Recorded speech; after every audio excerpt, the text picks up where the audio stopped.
again. This is Barry Kraft with further Smatterings from Shakespeare. In an earlier segment, we introduced the first folio. That is the great compendium of 36 of Shakespeare's plays, published 7.5 years after his death in 1616. So in the fall of 1623, a huge wager was invested.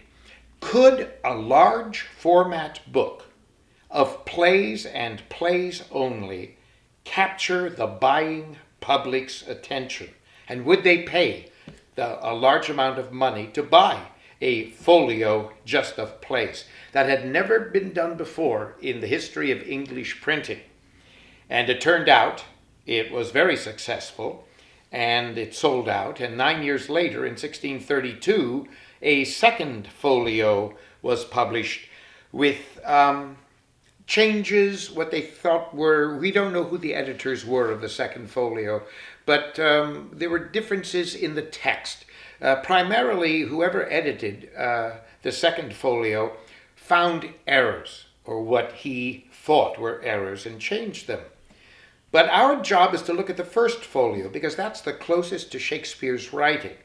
And I have a particularly amusing little example of a first folio reading that had been changed in 1632 and has hardly ever seen the light of day, much less been on the stage. This is a passage of Corin from As You Like It in Act 3, Scene 2.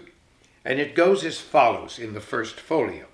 He that wants money, means, and content is without 3 good friends, that the property of rain is to wet and fire to burn, that pooed pasture makes fat sheep, and that a great cause of the night is lack of the sun. What I want to talk about specifically are those 2 words, pooed pasture.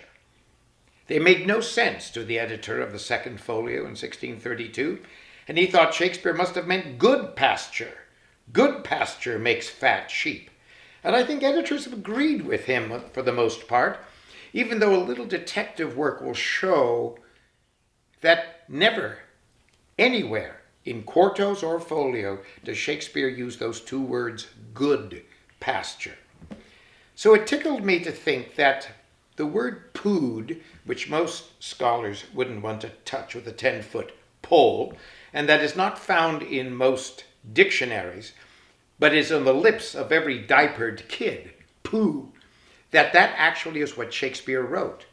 And another W.S. in the 20th century aided me, and that W.S. was not William Shakespeare, but Wallace Stevens, who in one of his letters says, "The sheep's droppings fertilized the field."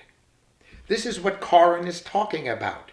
Pooed pasture makes fat sheep because of the growth of the grass. And we hope to hear this at the Marin Shakespeare Company's As You Like It in 2014. See you next time.